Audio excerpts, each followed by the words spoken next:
Hello friends, நான் உங்கள் டெல்லி தமிழச்சி. எல்லாரும் எப்படி இருக்கீங்க? நான் ரொம்பவே நல்லா இருக்கேன். இன்னைக்கு என்ன வீடியோ பார்க்க போகிறோம் அப்படின்னு பார்த்தீங்கன்னா, வெயிட் லாஸ் சேலஞ்ச் போயிட்டு தான் இருக்குது. மற்றபடி ஒரு சில விளாக் வந்து ஷேர் பண்ண சொல்லியிருந்தீங்க இல்லையா? ஸோ அதையும் இடையில டைம் கிடைக்கும் போது ஷேர் பண்ணலாம் அப்படின்னு சொல்லிட்டு இன்னைக்கு டெல்லி தமிழச்சினா யாரு, நீங்கள் வந்து எங்கேருந்து வந்திருக்கீங்க, இது எல்லாமே உங்களை பற்றின டீட்டெயில்ஸ், செல்ஃப் இன்ட்ரோ கொடுங்க அப்படின்னு சொல்லியிருந்தீங்க. ஸோ நிறைய சர்க்கிள்ஸ் வந்து வந்துட்டோம் இல்லையா? நிறைய ஃபாலோவர்ஸ் நமக்கு வந்து இன்ஸ்டாவாக இருக்கட்டும், இல்லை யூடியூப்பில் வந்து சப்ஸ்கிரைபராக இருக்கட்டும், அதுக்கப்புறம் வந்து நம்ம ஃபேஸ்புக்லேயுமே நிறைய பேர் வந்து இருக்கீங்க. ஸோ அவங்களுக்குலாம் வந்து நான் பழசு ஒரு தடவை போட்டிருக்கேன், நான் வந்து செல்ஃப் இன்ட்ரோ. பட் அது இப்போ வந்து ஷேர் பண்ணுங்க அப்படின்னு சொல்லியிருக்கீங்க. ஸோ அவங்களுக்காக தான் வந்து ஷேர் பண்ணுறேன். நம்ம சேனலுக்கு நீங்கள் ஃபர்ஸ்ட் டைமாக இருக்கீங்க அப்படின்னா மறக்காமல் சப்ஸ்கிரைப் பண்ணி சப்போர்ட் பண்ணுங்கள். இது வரைக்கும் சப்ஸ்கிரைப் பண்ணி சப்போர்ட் பண்ணிட்டு உங்க எல்லாருக்குமே ரொம்ப ரொம்ப நன்றி. இந்த வீடியோ ஏதாவது ஒரு விதத்தில் உங்களுக்கு ஒரு எமோஷனல் கனெக்டாவோ இல்லை வந்து ஒரு மோட்டிவேஷனல் ஸ்டோரியாவோ இருக்கும்னு நினைக்கிறேன் கண்டிப்பாக. ஸோ அதான் சரி வாங்க. ஃபர்ஸ்ட் வந்து பார்த்தீங்கன்னா, என்னோட பேர் என்ன, டெல்லி தமிழச்சின்னு இருக்கே, உங்களோட பேர் என்ன அப்படின்னு சொல்லி கேட்டிருந்தீங்க. என்னோட பேர் வந்து வினிதா. ஸோ அப்புறம் வந்து கேட்டிருந்தீங்க உங்கள் அம்மா அப்பா பேர் என்ன, உங்கள் அம்மா அப்பா எங்கே இருக்காங்க அப்படின்லாம் கேட்டிருந்தீங்க. எங்கள் அம்மா அப்பா பேர் வந்து உமாதேவி ராஜேந்திரன், சரிங்களா? ஸோ அவங்க வந்து இப்போ இல்லை, இறந்துட்டாங்க. நான் சின்ன வயசுலேயே இறந்துட்டாங்க. எப்படி இறந்தாங்கன்றதையும் கேட்டிருந்தீங்க. ஸோ சின்ன வயசில் வந்து பார்த்திங்கன்னா உடம்பு முடியாதனால 2 பேருமே இறந்துட்டாங்க. ஸோ அதுதான். அதுக்கப்புறமா வந்து பார்த்திங்கன்னா அவங்க கூட பிறந்தவங்க எத்தனை பேர் அப்படின்னு கேட்டிருந்தீங்க. என்னோட கூட பிறந்தவங்க பேர் ஒரே ஒரு அண்ணன் தான் எனக்கு. என் அண்ணன் பேர் வந்து பார்த்திங்கன்னா விஜய், சரிங்களா? அவங்களுக்கு கல்யாணம் ஆயிடுச்சான்னு கேட்டிருந்தீங்க. அவங்களுக்கு கல்யாணம் ஆயிடுச்சு, குழந்தையும் வந்து பிறந்திருக்குங்க. ஸோ அதான். இப்போ வந்து பார்த்திங்கன்னா நீங்கள் கேட்ட கொஸ்டின்ஸ்லாம் ஒன்று எழுதி வச்சுருக்கேன். ஸோ அதையும் வந்து சொல்லிடலாம். நீங்கள் வந்து எந்த ஊர் அப்படின்னு சொல்லி கேட்டிருந்தீங்க. நான் வந்து பார்த்திங்கன்னா என்னோட ஊர் வந்து பார்த்திங்கன்னா சிவகங்கை. என்னோட ஹஸ்பண்ட் ஊர் எந்த ஊருன்னு கேட்டிருந்தீங்க. பரமக்குடி பக்கங்க. ஸோ நீங்கள் வந்து ரிலேஷனா, நீங்கள் மாமான்லாம் சொல்கிறீங்களே, ரிலேஷனா அப்படின்னு சொல்லி கேட்டிருந்தீங்க. ஆமாங்க, நான் வந்து மாமாவை தான் கல்யாணம் பண்ணியிருக்கேன். பட் வந்து சொந்த தாய் மாமன் இல்லாமல் எங்கள் அம்மாவுக்கு சித்தி பையன் அந்த மாதிரி, சரிங்களா? ஸோ அவங்கள தான் கல்யாணம் பண்ணியிருக்கேன். ஸோ அதான் கேட்டிருந்தீங்க. அதுக்கப்புறமா அவங்களோடது லவ் மேரேஜா இல்லை அரேஞ்ச் மேரேஜான்னு கேட்டிருந்தீங்க. அரேஞ்ச் மேரேஜ் தாங்க. ஸோ நிறைய பேர் அந்த ஸ்டோரிஸ்லாம் கேட்டிருந்தீங்க. அதை அடுத்தடுத்த பார்ட்டில் சொல்லலாம். ஸோ அதுக்கப்புறம் நீங்கள் என்ன படிச்சிருக்கீங்க அப்படின்னு சொல்லி கேட்டிருந்தீங்க. நான் வந்து பார்த்திங்கன்னா பிஎஸ்சி ஃபிசிக்ஸ் வந்து முடிச்சிருக்கேன். அதுக்கப்புறமா ஃபோட்டோஸ் எடிட்டிங், அதாவது வீடியோ எடிட்டிங், அதாவது ஸ்டுடியோவில் வந்து எடிட்டிங் ஒர்க்ஸும் வந்து கற்றுருக்கேங்க. அப்புறம் ஹஸ்பண்ட் வந்து என்ன ஒர்க் பண்ணுறாங்க, என்ன படிச்சிருக்காங்கன்னு கேட்டிங்க. ஹஸ்பண்ட் வந்து MBA முடிச்சிருக்காங்க. அவங்க வந்து டிஜிட்டல் மார்க்கெட்டிங் மேனேஜராக இருக்காங்கங்க. ஸோ அதான். ஸோ அதுக்கப்புறம்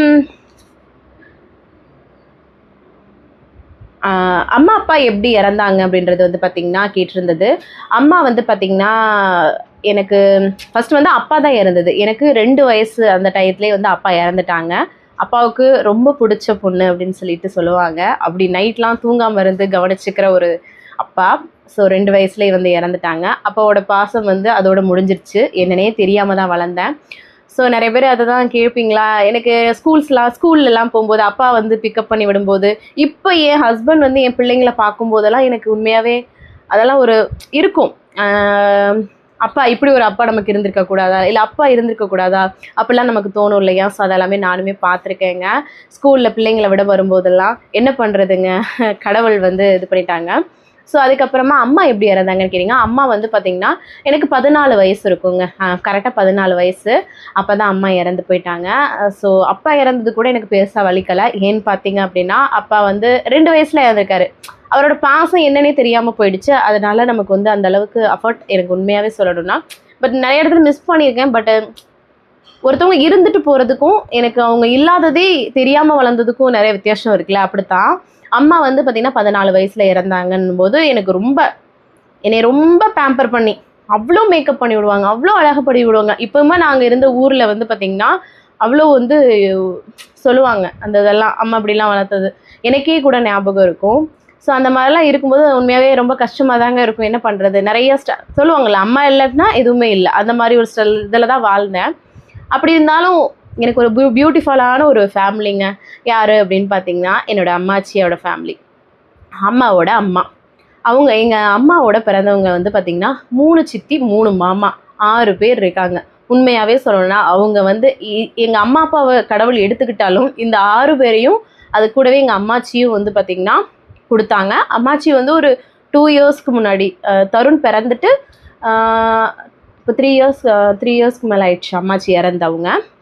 என்னோடய அம்மாச்சி, அதாவது அம்மாவை பெற்றவங்க. என்னோட முதல் பிரசவத்தை பார்த்தாங்க அவங்க தான். 2வது பிரசவத்தப்போ நான் டெல்லியில் டெலிவரி ஆச்சு. அப்புறம் ஒரு 6 மாதத்துக்கு அப்புறம், பிறந்து 6 மாதத்துக்கு அப்புறம் தான் அவங்க வந்து இறந்தாங்க ஒரு கேன்சர் பிரச்சனைனால. ஸோ ரொம்ப உழைப்பாளி அவங்களுமே. ஸோ 3 சித்தி 3 மாமா, அதுக்கப்புறமா என்னோட ஃபேமிலி இவங்க தான் வந்து பார்த்திங்கன்னா என்னை வந்து இவ்வளோ தூரம் கொண்டு வந்ததுங்க. பெரிய விஷயமா நான் பார்க்குறேன் உண்மையாகவே சொல்லணுன்னா. ஏன்னா அம்மா அப்பா இல்லாத வருத்தம் தெரியாமல் அப்படி ஒரு உண்மையாகவே சொல்லுவேன். அந்த டயத்தில் எனக்கு வந்து பார்த்திங்கன்னா சில விஷயங்கள் அவங்க பண்ணும்போது எனக்கு வந்து ஐயோ அவங்க பிள்ளைங்களுக்கு அதிகமாக பண்ணுறாங்களா அப்படின்ற மாதிரி அந்த சின்ன பிள்ளைத்தனத்தில் நான் வந்து யோசிச்சிருக்கேன். பட் இன்னைக்கு நான் சொல்கிறேங்க, அவங்கள மாதிரி என்னை வந்து பார்த்தவங்க யாரும் இருக்க முடியாது அப்படின்னு சொல்லிட்டு கண்டிப்பாக வந்து சொல்லலாம். ஏன்னா அந்த அளவுக்கு வந்து பார்த்திங்கன்னா என்னை வந்து பார்த்துருக்காங்க. அதை வந்து நம்ம மறக்கவே கூடாது. இப்போ நான் வந்து பார்த்திங்கன்னா அப்போ சின்ன பிள்ளையில நம்ம சின்ன பிள்ளைல யோசிச்சிருக்கோம். ஏன்னா எனக்கு வந்து எது தொட்டாலும் எனக்கு அப்படி தான் தோணும். எது பண்ணாலும் எனக்கு நான் ஒரு தடிக்கு விழுந்துட்டா கூட அம்மா இல்லாதனால தான் விழுந்துட்டோனோ அப்படின்ற அளவுக்கு மைண்ட் செட் ஆயிடுச்சுங்க. அவ்வளோ வந்து பார்த்திங்கன்னா அவ்வளோ டவுனாக இருந்த ஒரு டைம் தான் அது. அதுக்கப்புறமா உண்மையாக சொல்லணும்னா நல்லா வந்து எங்கள் அம்மா இறந்ததுக்கப்புறம் தான் நான் வந்து ஏஜ் அட்டன்னே பண்ணேங்க. அதுலேயும் வந்து பார்த்திங்கன்னா என்னோடய அம்மாவை வந்து ஏஜ் அட்டன் பண்ணேன்னா அதை வந்து சிறப்பாக எங்கள் சித்தி மாமாலாம் வந்து அப்படி பண்ணாங்க. அதுக்கப்புறம் வந்து பார்ட் டைம் ஒர்க் பண்ணிட்டு தான் படித்தேன். ஏன்னா நம்ம எவ்வளோ தான் கஷ்டப்படுத்துறது அப்படின்னு சொல்லிட்டு சரி காலேஜ் வந்து கவர்மெண்ட் காலேஜ் இருக்குது. ஸோ அதில் வந்து நம்ம வந்து பார்ட் டைம் எதுனா 2 ஷிஃப்ட்டு காலேஜ். ஸோ அதில் வந்து நம்ம வந்து மதியம் வந்து இருந்துக்கலாம், மதியம் காலேஜ் போய்க்கலாம், காலையில் ஒர்க் பண்ணலான்றதை முடிவு பண்ணி நான் வந்து அப்படி தாங்க வந்து பார்த்திங்கன்னா ஸ்டுடியோவில் ஒர்க் பண்ணிவிட்டு பிஎஸ்சி ஃபிசிக்ஸ் வந்து படித்தேங்க. ஸோ அதுதான். அப்புறம் படிக்க வச்சாங்களா, அப்புறம் போகிறது, வேலைக்கு போயிட்டு அப்படியே காலேஜ் போகிறது, அப்படியே லைஃப் போயிட்டு இருந்துச்சு. அப்போயுமே நிறைய ஸ்ட்ரகிள்ஸ் இருக்கும் கண்டிப்பாக வந்து பார்த்திங்கன்னா. நல்லா பார்த்தாலுமே அந்த டயத்தில் எனக்கு வந்து பார்த்திங்கன்னா ஒரு ஏக்கம், ஒரு தவிப்பு, ஒரு விஷயம்லாம் இருந்துகிட்டே தான் இருந்துச்சு. எல்லாமே எனக்கு இதனால தான் நடக்குதோ அப்படின்ற மாதிரி அந்த டயத்தில். அதுக்கப்புறமா தான் எனக்கு ஒரு மேரேஜ் வந்து பார்த்திங்கன்னா ஹஸ்பண்ட் வந்து பார்த்திங்கன்னா இது சொந்த மாமா தான் அப்படின்னு சொன்னேன் இல்லையா. அதாவது இவங்க டெல்லியில் தான் இருக்காங்க. ஒரு டைம் அந்த மாதிரி தான் சின்ன பிள்ளையில பார்த்தது. ஸோ அந்த மாதிரி தான் வீட்டிலே பேசி ஒரு அரேஞ்ச்டு மேரேஜ் தான். ஸோ அந்த ஸ்டோரிஸ் எல்லாமே நான் அடுத்து ஷேர் பண்ணுறேன். அதுக்கப்புறம் நான் வந்து படிச்சுட்டே வேலை பார்த்தேன் இல்லையா. அதுக்கப்புறமும் நான் வந்து திருச்சியில் போயிட்டு ஒரு 2 வருஷம் இருந்து ஒர்க் பண்ணிகிட்டு இருந்தேன். ஒரு ப்ரௌசிங் சென்ட்ரு, அதாவது டைப் ரைட்டிங் அந்த மாதிரி இருக்கிற ஒரு சென்டரில் ஒர்க் பண்ணிகிட்டு இருந்தேன். ஸோ ஒரு விஷயம் கற்றுக்கிறேன்னா அதை நல்லா ஆழமாக நான் கற்றுக்குருவேங்க. அது ஒரு விஷயம் பண்ணுனா தெளிவாக பண்ணணும், இல்லைனா பண்ணவே கூடாது அப்படின்ற மாதிரி. ஸோ முயற்சி இப்போ இந்த யூடியூப்லேயே நீங்கள் பார்த்துருப்பீங்க எவ்வளோ வியூஸ் போகுது, எவ்வளோ வந்து இது போகுதுன்னு நீங்கள் பார்த்துருப்பீங்க. அப்படி இருந்தாலும் என்னோடய விடாமுயற்சியை நான் எப்பவுமே விட்டது கிடையாது. ஸோ அதுதான் அந்த உடும்பு பிடிக்கிறதுன்னு சொல்லுவாங்க. அதை நான் கண்டிப்பாக எப்போவுமே பண்ணுவேன். அது என்னமோ தெரில, அது எனக்கு ஒரு வெறி இருக்குது. ஸோ அந்த மாதிரி 2 இயர்ஸ் வந்து திருச்சியில் ஒர்க் பண்ணேன் என்னோடய சித்தி வீட்டில் இருந்து. சரி 3 சித்தின்னு சொல்லலை, சிவகங்கையிலேயே 2 சித்தி இருக்காங்க, ஒரு சித்தி திருச்சியில் இருக்காங்க. ஸோ அவங்க தான். ஸோ ஒரு விஷயம் என்னென்னா எனக்கு சொல்லணும் அப்படின்னா, இப்போ நம்ம வீட்டில் சித்திங்க பார்க்குறாங்க இல்லை மாமா பார்க்குறாங்க அப்படின்னா அவங்க 2 பேரும் நம்ம அம்மாவோட கூட பிறந்தவங்க. ஸோ அவங்களே பார்க்காத இந்த காலத்தில் என்னை அவங்களும் பார்த்து இன்னொரு விஷயம், என்னோட சித்தப்பா, அதாவது சித்தியை கல்யாணம் பண்ணிக்க சித்தப்பா, அதுக்கப்புறம் எங்கள் மாமாவை கல்யாணம் பண்ணிக்க அத்தை, அவங்க எல்லாருமே வந்து பார்த்திங்கன்னா உண்மையாக சும்மா சொல்லக்கூடாதுங்க, எனக்கு அவ்வளோ பண்ணியிருக்காங்க. அவங்களும் நின்று என்னை எவ்வளோ தூரம் வந்து பார்த்திங்கன்னா இப்போது நம்ம ஊருக்கு போனால் அம்மா அப்பா வீடு இல்லை அப்படின்ற ஒரு இது இருக்காதுல்ல, இவ்வளோ தூரம் இன்ன வரைக்கும் எனக்கு தேவையானது எல்லாத்தையுமே செஞ்சிட்ருக்காங்க. ஸோ அதை நம்ம மறக்கவே கூடாது இல்லையா. ஸோ அதுதான் அதெல்லாம் பண்ணியிருக்காங்க. எங்கள் சித்தப்பாலாம் சும்மா சொல்லக்கூடாது, அவங்க பிள்ளைங்களுக்கு முன்னாடி எங்களை யோசிப்பாங்க. அது வந்து பெரிய விஷயம். நான் கூட ரொம்ப யோசிப்பேன், எப்படி இவங்களால முடியுது, அந்த அளவுக்கு அன்பை கொடுத்துருக்காங்க. ஸோ திருச்சியில் சித்தி வீட்டில் இருந்த 2 வருஷம். அதுக்கப்புறமா தான் இந்த அரேஞ்ச் மேரேஜ் ஃபிக்ஸ் பண்ணி எனக்கு கல்யாணம் பண்ணதுக்கப்புறம் தான் நான் டெல்லிக்கு வந்தேன். ஏன்னா எப்போ டெல்லிக்கு வந்தீங்கன்னு நிறைய பேர் கேட்டிங்க இல்லையா. ஸோ அவங்களுக்காக தான் சொல்கிறேன். அப்போ தான் வந்தேன். 2017 தான் என்னோடய கல்யாணம் நடந்துச்சு. நான் வந்து ஒரு கவர்மெண்ட் காலேஜில் தான் படித்தேன். எங்கன்னு பார்த்தீங்கன்னா கல்லூரி மூவி பார்த்துருப்பீங்க எல்லாருமே. ஸோ அதாவது சிவகங்கையில் இருக்குது மன்னர் காலேஜ், கவர்மெண்ட் காலேஜ் தான். அதில் தான் வந்து ஷிஃப்ட் காலேஜ் மாதிரி படிச்சுட்டு 2 ஷிஃப்ட் இருக்கும், அப்படியே ஒர்க் பண்ணிகிட்டு இருந்தேன். நிறைய பேர் எனக்கு உண்மையாகவே சொல்லணுன்னா ஸ்கூல் படிக்கும்போது என்னோடய ஃப்ரெண்டு, அதாவது சிந்து தாரா அப்படின்னு சொல்லிட்டு போலீஸ் குடும்பம். அவங்க அப்பா போலீஸு, அவங்க அம்மா அவங்க தான் எனக்கு வந்து ஒரு பேரண்ட்ஸாக வந்து நிற்பாங்க பேரண்ட்ஸ் டீச்சர் மீட்டிங்கில். அந்த ஃபேமிலியும் இன்ன வரைக்கும் நான் மறக்கவே இல்லை. ஏன்னா நமக்கு வந்து கஷ்டத்தில் சந்தோஷத்தில் நின்றவங்களோட கஷ்டத்தில் நின்றவங்களை நம்ம என்றைக்குமே மறக்கக்கூடாது. ஸோ அவங்கெல்லாம் எனக்கு ரொம்ப ஹெல்ப்ஃபுல்லாக இருந்திருக்காங்க அந்த டைமில். ஸ்கூல் படிக்கும் போதெல்லாம் வந்து பார்த்திங்கன்னா ஏதாவது வீட்டில் ஏதாவது சின்னதாக சொல்லிட்டா கூட எனக்கு ரொம்ப மன வருத்தம் ஆகிடும். சாப்பாடு எடுத்துகிட்டு போகலாட்டாலும் என் ஃப்ரெண்ட்ஸ் வந்து பார்த்திங்கன்னா சாப்பாடு கொடுத்து இது பண்ணுவாங்க. அந்த டயத்தில் நான் இப்படிலாம் பண்ணியிருக்கேனே, அது அவங்க அவங்க ஏஜுக்கு அவங்க யோசிக்கும்போது நான் சின்ன பிள்ளைத்தனமாக யோசிச்சிருக்கேன்லாம் ரொம்ப வருத்தப்பட்டிருக்கிறேன். ஸோ அதுதான்.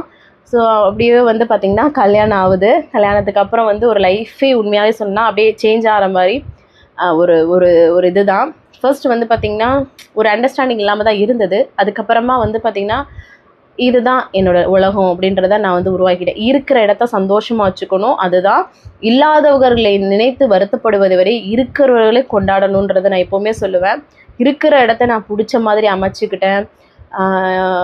எல்லாமே இதுதான் நம்மளோட லைஃபு. ஸோ அப்படி தான் வந்து கொண்டு போயிட்டுருக்கேங்க. நிறைய பேர் இதான் கேட்டிருந்தீங்க. அதுக்கப்புறம் உங்களோட ஆம்பிஷன் என்ன அப்படின்னு சொல்லி கேட்டிருந்தீங்க. ஆம்பிஷன் போது எனக்கு வந்து சின்ன பிள்ளையிலே டீச்சர் ஆகணுன்ற ஒரு ஆசை இருக்கும். பிள்ளைங்களை உட்கார வச்சு டீச்சர் விளாட்லாம் விளாடுறது அந்த மாதிரி. பட் அது ஒரு ஸ்டேஜில் வந்து பார்த்திங்கன்னா எனக்கு பிஸ்னஸ் மைண்ட் வந்துருச்சு. எப்படின்னா காலேஜ் போகும்போது நான் ஒர்க் பண்ணிகிட்டே நான் வந்து காலேஜ் போகும்போது பணம் இப்படி தான் சம்பாதிக்கிறதுன்றது நம்ம கற்றுப்போம் இல்லையா. அப்போ வந்து தோணுது பிஸ்னஸ் தான் வந்து பிஸ்னஸ் மைண்ட் ஆகிடுச்சு. ஏதாவது பிஸ்னஸ் பண்ணணுன்றது மாதிரி தான் இன்ன வரைக்குமே வந்து எனக்கு தோன்ற ஒரு விஷயம். ஸோ சீக்கிரமாக அதுவும் நாங்கள் ஸ்டார்ட் பண்ண போகிறோம். இப்போது இது அப்புறம் வேறு நீங்கள் இருக்கிற இந்த வீடு வந்து சொந்த வீடான்னு கேட்டிருந்தீங்க. இது வந்து கோட்ரஸில் இருக்கும். அம்மாச்சி வந்து பார்த்திங்கன்னா எம்பேசியில் ஒர்க் பண்ணுறதுனால கோட்ரஸ் கொடுத்துருக்காங்க. ஸோ அதில் தான் இருக்கும். ஹிந்தி வந்து தெரியுமான்னு கேட்டிங்க. கொஞ்சம் கொஞ்சம் மேனேஜ் பண்ணி பேசிடுவேன். உங்களோட பிள்ளைங்க வந்து எத்தனை பேர்? 2 பசங்க எனக்கு. 2 பேர் வந்து பார்த்திங்கன்னா ஒருத்தவங்க பேர் கவன் சங்கர், இன்னொரு பேர் வந்து தருண் சங்கர். என்ன சங்கர்னு வச்சுருக்கீங்கன்னு யோசிப்பீங்க. என்னோட மாமனார் வந்து பார்த்திங்கன்னா எங்கள் கல்யாணம் ஆன 3 மாதத்துலேயே இறந்துட்டாங்க. அதாவது டெல்லிக்கு வர்றோம், வந்த 1 மாதத்துலேயே இறந்து போகிறாங்க. இங்கேயே தான் டெல்லியிலே அடக்கம் பண்ணி முடிச்சிட்டோம். ஏன்னா அவருக்கு பிடிச்ச ஊர் அப்படின்னு சொல்லிட்டு. அவரோட பேர் வந்து சடையாண்டி. சடையாண்டின்றது ஒரு சிவனோட பேர் இல்லையா. ஸோ அதை ஓரியன்டாக சங்கர்னு வச்சு அவருக்கு எப்படின்னா அந்த ஒரு இன்சிடெண்ட் நடக்குது. கல்யாணம் ஆன டைம்லேயுமே வந்து எதுவுமே நாங்கள் வந்து ஒரு 2 மாதத்துலேயே நடந்துருச்சு. யோசிச்சு பாருங்கள், எங்கேயும் போகலை வைக்கல, அப்படியே ஸ்டாப் ஆன மாதிரி ஆயிடுச்சு லைஃபு. அப்படி எப்படி இருக்கு பாருங்களேன் நமக்கு ஒரு இது. அப்புறம் வந்து தான் என்னோட பெரிய பையன் வந்து நாங்கள் வந்து சனிச்சது, அதாவது ப்ரெக்னென்ட் ஆனது. ஸோ அதனால் எங்கள் மாமனாரே வந்திருக்கிறாரு அப்படின்னு சொல்லிட்டு தாத்தா எனக்கு வந்து அப்படின்னு நினச்சி ஒரு இதில் ரொம்ப சந்தோஷப்பட்டு அப்படியே ஒரு லைஃப் ஸ்டைல். எங்கள் அப்பா என் ஹஸ்பண்டுக்கு அவங்க அப்பானா உசுருங்க. அவ்வளோ ஒரு ஆம்பளை அழுததை அன்றைக்கி தான் வந்து பார்த்தேன். ஸோ அந்த மாதிரி அது மாதிரி தான் வந்து பார்த்திங்கன்னா அவன் வந்ததுக்கப்புறம் அப்படியே லைஃப் அப்படியே சேஞ்ச் ஆச்சு. அப்புறம் அவனை நோக்கியே ஓடிட்டுருந்தோம். அதுக்கப்புறம் ஒரு 4 வருஷம் அப்படியே போச்சா. அது அப்புறம் சின்னவர் 2 பேருக்கும் என்ன ஏஜ் டிஃப்ரென்ஸ்னு கேட்டிருந்தீங்க. அவனுக்கு 8 வயசு ஆகுது, இவனுக்கு வந்து 4 வயசு ஆகுது. 4 வருஷம் டிஃப்ரென்ஸுங்க 2 பேருக்குமே. ஸோ அதுதான். ஸோ நிறைய பேர் சொல்லுவாங்க கரெக்டான ஏஜ் டிஃப்ரென்ஸ் அப்படின்னு சொல்லுவாங்க. அதுதான். அப்புறம் வேறு என்ன கேட்டிங்க. ஓரளவுக்கு எழுதி வச்சுருந்தேன். பிஸ்னஸை எப்போ தான் ஓப்பன் பண்ண போகிறீங்க அப்படின்னு சொல்லி ஸ்டார்ட் பண்ண போகிறீங்கன்னு கேட்டிருந்தீங்க. சீக்கிரமாக உங்களுக்கு வந்து இன்ஃபார்ம் பண்ணுறேன். உங்களோட லவ் அண்ட் சப்போர்ட் எனக்கு வந்து கொடுங்க. உண்மையாகவே சொல்லணுன்னா நான் பாசத்துக்காக நிறைய இடத்துல ஏங்கியிருக்கேன். இப்போ வந்து அன்லிமிட்டடாக அவங்க மூலமாக எனக்கு வந்து பாசம் கிடைக்குது. நான் இவ்வளோ தூரம் கண் கலங்காமல் பேசணும் அப்படின்னு சொல்லி பேசும்போது இவ்வளோ தூரம் கூட கொண்டு வந்துட்டேன். இப்போ இந்த வார்த்தை சொல்லும்போது ஏன்னா நான் பாசத்துக்காக கண் எனக்கு லைட்டாக கலங்குது. ஏன்னு பார்த்தீங்க அப்படின்னா அவ்வளோ தூரம் நான் வந்து பாசத்துக்காக ஏங்கியிருக்கேன் மீன்ஸ் அதான் சொல்கிறேன். சின்ன பிள்ளையிலே இழக்கிறது எல்லாத்தையுமே சின்ன பிள்ளையிலே இழந்தாச்சுங்க. இன்னும் என்ன இருக்குது அப்படின்ற மாதிரி ஆயிடுச்சு. உண்மையாகவே நான் வந்து கொடுத்து வச்சவன் தான் சொல்லணும். ஏன்னா லைஃப்பில் வந்து அம்மா அப்பா இருந்துமே நிறைய பேரோட லைஃப் ரொம்ப கஷ்டத்தில் இருக்கும்போது அம்மா அப்பா இல்லாமல் என்னை வந்து இவ்வளோ தூரம் கொண்டு வந்து இன்னைக்கு ஒரு பேரில் ஒரு டெல்லி தமிழச்சின்ற ஒரு பேரில் நான் இப்போது தைரியமாக இருக்கேன், இப்படி இருக்கேன் அப்படின்னா என்னை சுற்றி உள்ள சரௌண்டிங்கை பார்த்து நான் வளர்ந்துருக்கேன். அந்த பிளட் எனக்குள்ளே ஓடுது. அதை தான் நான் எப்போவுமே சொல்லுவேன். ஸோ அவ்வளோ தூரத்துக்கு வந்து பார்த்திங்கன்னா எனக்கு வந்து அன்பு கொடுத்துருக்குறாங்க. இப்போவுமே என்னோடய சித்தி மாமா இவங்கெல்லாம் வந்து பார்த்திங்கன்னா எனக்கு பண்ண வேண்டியதை கரெக்டாக செஞ்சிட்ருக்காங்க. ஸோ அதுதான். அதுக்கப்புறம் கல்யாணம் பண்ணி வந்த வீடு இங்கே வந்து பார்த்தீங்கன்னா அம்மாச்சி சரிங்களா, அவங்களுமே ரொம்ப பழக்கம் இல்லை. தூரத்தில் இருக்காங்களா, டெல்லியே இருந்துட்டாங்க. எப்பயாவது ஒரு ஃபங்க்ஷனில் பார்க்குறது அந்த மாதிரி தான். ஸோ இதுவும் ஒரு அரேஞ்சு மேரேஜ் மாதிரி தான் ஆல்மோஸ்ட் சொல்ல போனால். சாரி, ஒரு சொந்தம் மாதிரி இருக்காது. ஸோ உங்களுக்கே தெரியும் இல்லையா. அதுக்கப்புறம் பார்த்தீங்கன்னா என்னோட அப்பா சைடு ஃபேமிலியை நான் சொல்லணும் இல்லையா. ஸோ அதுதான் அவங்க இருக்காங்க. என்னோட அப்பாவோட கூட பிறந்தவங்க 2 அண்ணன். சாரி 2 அண்ணன் இல்லை, ஒரு அண்ணன் ஒரு தம்பி, 3மே பசங்க தான். பொண்ணே இல்லை அவங்க கிட்ட, பொண்ணே பறக்கலை, அத்தைலாம் எனக்கு இல்லை அந்த சைடு. ஸோ அப்படி இருக்கும்போது பெரியப்பா வந்து டாக்டராக இருக்காங்க. சித்தப்பா வந்து பார்த்தீங்கன்னா இப்போ உயிரோட இல்லை. ஆனால் ரொம்ப பாசமாக இருப்பாங்க அவங்களுமே. ஏன்னா அவங்களுக்கு வந்து எங்கள் பெரியப்பாவுக்கும் பெண் குழந்தைலாம் இல்லை. ஒரு ஸ்டேஜ் அதான் அந்த மாதிரி இருக்கும்போது நான் வந்து என்னை வந்து கூப்பிட்டாங்க வளர்த்துக்கிறேன்ட்டு அம்மா இறந்த டயத்தில். பட் நான் அம்மாச்சி கிட்ட கொஞ்சம் அம்மாச்சி ஃபேமிலி சைடு கொஞ்சம் ஜாஸ்தியாக நம்ம அட்டாச்மெண்ட் இருக்கும் இல்லையா. ஸோ அதனால் நான் இங்கே இருந்துக்கிறேன், அம்மா இறந்தப்ப கேட்டாங்க. நான் அம்மாச்சிக்கிட்டே இருந்துக்கிறேன் அப்படின்னு சொல்லிட்டு அம்மாச்சிக்கிட்ட தான் இருந்தேன். அப்புறமா கல்யாணத்துக்கு வந்தாங்க. அவங்களும் சில விஷயங்கள்லாம் கல்யாணத்துக்காக எனக்கு வந்து பண்ணாங்க. ஸோ எல்லோரும் சேர்ந்து எனக்கு வந்து கல்யாணம் பண்ணி வச்சாங்க. ஸோ இப்போது ஒரு சொல்லுவாங்கல்ல, அம்மா அப்பா இருந்த ஒரு வீடு இல்லை அப்படின்னா பல வீடு அப்படின்ற மாதிரி இங்கே எனக்கு வந்து அங்கன்ட்டு ஒரு பெரிய ஃபேமிலி இருக்குது. அப்படி தான் எனக்கு அவ்வளோ வந்து அன்பு இருக்குது. தீபாவளிக்கெலாம் பார்த்தீங்கன்னா என்னோடய அத்தை பொண்ணு, நாங்கள் மாமா வீட்டில் தானே வளர்ந்தேன். ஸோ அங்கே வளரும்போது எங்கள் மாமா வீட்டில் வந்து அத்தை பொண்ணுங்க மாமா பொண்ணுங்க இருப்பாங்கல்ல, நாங்கள்லாம் மாமா பொண்ணு அவ்வளோ க்ளோஸாக இருப்போங்களா. அந்த ஒரு பிரிவு இதெல்லாம் இருக்காது, அவ்வளோ க்ளோஸாக இருப்போம். நான் ஊருக்கு போகும்போது அவங்களெல்லாம் டீட்டெயிலாக அவங்க கூட ஷேர் பண்ணிக்கிறேன் சரிங்களா. அதில் வந்து அவங்களுக்குலாம் ஒரு தீபாவளி பொங்கலுக்குலாம் ஒரு ட்ரெஸ் தான் வரும். எங்களுக்கு எல்லாருமே எடுத்து கொடுத்து ஒரு 5-6 ட்ரெஸ் வந்துருங்க. ஸோ அதெல்லாம் அப்படி ஒரு லெவலாக இருந்திருக்குது. ஒரு ஜாயிண்ட் ஃபேமிலி, ஒரு கூட்டு குடும்பமாக வளர்ந்தேன்னா. ஸோ இப்போ இங்கே வந்து நான் ஒரு தனியாக இருக்கிற மாதிரி தான் இருக்குது.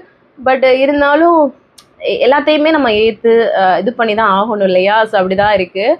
அதுக்கப்புறம் நான் வந்து கல்யாணம் பண்ணி போன வீடு, அதாவது அம்மாச்சி இவங்க எல்லாருமே எனக்கு இங்கேயுமே ஒரு 3 அம்மாச்சி இருக்காங்க. இப்போ எங்கள் மாமியார் அம்மாச்சி இருக்காங்க இல்லையா, அவங்களோட அக்கா தங்கச்சி 2 பேர் இருக்காங்க, 3 பேர். அவங்களையும் நான் ஊருக்கு போகும்போது காட்டுறேன்.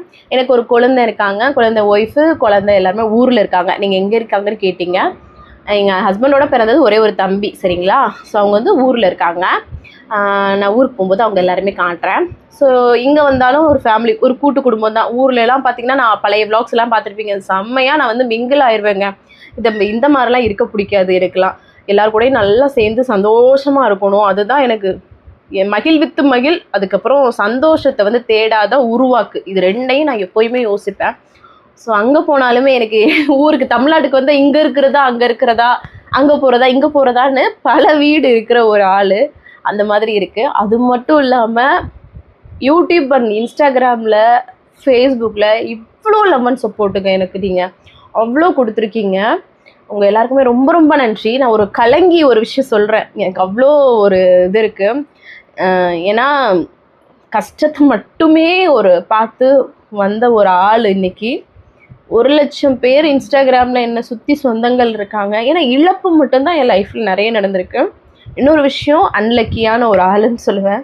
அன்லக்கின்னு சொல்லாதீங்க சிஸ்டர்ன்னு சொல்லுவீங்க. பட் நான் பார்த்த விதம் அது என்ன அப்படின்னு பார்த்தீங்கன்னா, எனக்கு திறமை இருக்கும், ஆனால் எனக்கு எல்லாமே லேட்டாக தான் கிடைக்கும். ஒரு விஷயம் இப்படி கிடைக்கிறது எனக்கு இப்படி சுற்றி தான் வந்து கிடைக்கும். ஸோ அதனால தான் இந்த வெயிட் லாஸ் கூட வந்து பார்த்திங்கன்னா நான் நிறைய ஸ்ட்ரகிள் பண்ணி கற்றுக்கிட்ட ஒரு விஷயம். அதை வந்து உங்களுக்குலாம் ஈஸியாக கொடுக்கணுன்னு தான் உண்மையாகவே மனசார இந்த சேலஞ்சஸ்லாம் ஸ்டார்ட் பண்ணேன்.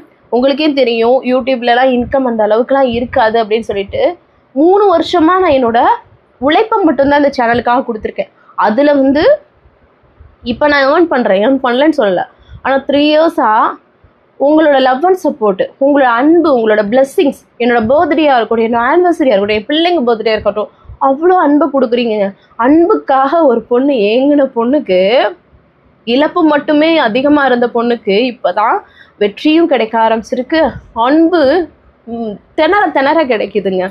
ஸோ உண்மையாகவே சொல்லணுன்னா இப்போ இந்த ஒரு யூடியூப் சேனல் ஸ்டார்ட் பண்ணுறேன். எங்கள் மாமியாராக இருக்கட்டும், எங்கள் வீட்டுக்காராக இருக்கட்டும், அவ்வளோ சப்போர்ட் எனக்கு. உண்மையாக சொல்லணும், அவ்வளோ சப்போர்ட்டு. இப்போது ஒரு விஷயம், எல்லாருக்குமே இந்த வாய்ப்பு கிடச்சிடாது. நிறைய பேருக்கு நீங்கள் யோசிச்சுட்டு இருப்பீங்க, ஆனால் அவங்களால முடியாமல் கூட இருக்கலாம். பட் எனக்கு அந்த வாய்ப்பு கிடைச்சிருக்கு. அதை சரியான முறையில் பயன்படுத்தி இங்கே என் ஃபேமிலியை வந்து ப்ரௌட் பண்ண வைக்கணும். எனக்கு கிடைச்ச வாய்ப்பை அவங்களுக்கு ஒரு ப்ரௌடு கொடுக்கணும்னு தான் அவ்வளோ உழைக்கிறேன். நீங்கள் எப்படிக்கா இவ்வளோ வீடியோஸ் போடுறீங்க அப்படின்னு சொல்லி கேட்கும்போது கூட இதை ஒரு விஷயந்தான் சொல்லுவேன். என்னைய சப்போர்ட் பண்ண எனக்கு எல்லா பெண்களுக்கும் கிடைக்காத ஒரு வாய்ப்பு எனக்கு கிடைச்சிருக்கு. அதை வந்து நான் ஒரு சரியான முறையில் பண்ணி எனக்கு மோட்டிவேட் பண்ண, எனக்கு ஒரு உரிமை கொடுத்தவங்களுக்கு, என்னோட அம்மாச்சியாக இருக்கட்டும், என்னோட வீட்டுக்காரர் இருக்கட்டும், அவங்களுக்கு வந்து அந்த ஒரு அன்பை நான் வந்து அந்த ஒரு சொல்லுவாங்களே, எனக்கு வார்த்தை வர மாட்டேங்குதுங்க, பெருமையை வாங்கி கொடுக்கணும். ஸோ அதுதான். அதே மாதிரி என்னோட சித்தியாக இருக்கட்டும், எங்கள் சித்திங்க, எங்கள் அத்தை எல்லாருமே வீடியோஸ் பார்த்துட்டு பெருமைப்படுறாங்க, இது நம்ம வினியா அப்படின்னு. ஏன்னா சுடுதண்ணி கூட வைக்க தெரியாத ஒரு ஆள் தான் நான். இன்னைக்கு வந்து பார்த்திங்கன்னா இவ்வளோ தூரம் நான் வந்து செஞ்சிட்ருக்கேன் அப்படின்னு நினைக்கும்போது அவங்க எல்லாருமே அவ்வளோ ப்ரௌடாக ஃபீல் பண்ணுறாங்க. ஏன்னா நான் பார்த்து விளந்த விதம் எல்லாமே தான். பட் நானாகவே என்னைய கொஞ்சம் கொஞ்சமாக செதுக்கிக்கிட்டேங்க. எனக்குமே வந்து ஸ்டார்டிங்கில் மிஸ் அண்டர்ஸ்டாண்டிங் எல்லாமே இருந்துச்சு. பட் இதுதான், நீங்கள் எப்படிக்கா இப்படி உங்கள் ஃபேமிலியாக சந்தோஷமாக இருக்கீங்க, எல்லாமே நம்ம கையில் தாங்க இருக்குது, நான் எப்போவுமே சொல்கிறது. ஸோ அதனால் நீங்கள் முடிஞ்ச வரைக்கும் உங்களை சுற்றி பாசிட்டிவ் வச்சுக்கோங்க. இருக்க போகிறது கொஞ்ச நாளுங்க. எங்களை மாதிரி லைஃப்பை இழந்தவங்க எவ்வளோ பேர் நிறைய விஷயங்கள் அனுபவிச்சவங்க இருக்கோம். இருக்கிற நாளாவது, நிறைய நாளை நாங்கள் இழந்தாச்சு, இருக்கிற நாளாவது சந்தோஷமாக கொண்டு வரணும் அப்படின்றது தான் நான் என்னோட இதில் நான் எப்பவுமே சொல்லுவேன். ஸோ அதனால் நீங்கள் வந்து தயவுசெய்து உங்கள் அம்மா அப்பா இருக்காங்களா, இல்லை உங்கள் கூட உங்கள் மாமியார் மாமனார் இருக்காங்க, அட்ஜஸ்ட் பண்ணுங்கள், தப்பே கிடையாது. அவங்க வந்து இல்லாட்டினா உங்களோட ஹஸ்பண்டை கொண்டு வந்திருக்க முடியாது. நிறைய விஷயங்கள் இருக்குது அதுக்குள்ளே. சும்மா அவங்க ஏஜுக்கு அவங்க யோசிப்பாங்க. நீங்கள் கொஞ்சம் விட்டு கொடுத்தா அவங்க மறுநாள் மாறிடுவாங்க. நான் எப்போவுமே அதான் சொல்கிறது, எப்போவுமே மாற்றத்தை உங்ககிட்டேருந்து கொண்டு வாங்க. ஆப்போசிட் சைட்லேருந்து கண்டிப்பாக ரிஃப்ளெக்ஷன் கிடைக்கும். அன்பை நீங்கள் கொடுத்து பாருங்கள், அது டபுள் மடங்கில் உங்களுக்கு கிடைக்கும்.